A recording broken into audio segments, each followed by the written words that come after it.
நாசரேத் இல்லத்தில் கல்வி. இயேசு அவருடைய கல்விய தன்னுடைய இல்லத்துல தான் பெற்றுக்கொண்டார். அவருடைய தாய் தான் அவருடைய முதல் ஆசிரியராக இருந்தார். மரியாளின் வாயில இருந்தும் வேத தீர்க்க தரிசிகளின் எழுத்துகளில் இருந்தும் அவர் பரலோக காரியங்களை கற்றுக்கொண்டார். ஒரு ஏழை தொழிலாளியின் வீட்டுல வாழ்ந்தார்.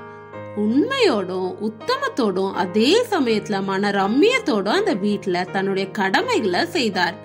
பரலோகத்தின் அதிபதியாக இருந்தவர் ஒரு வேலைக்காரனாக கீழ்ப்படியும் அன்பு மகனாக வாழ்ந்தார்.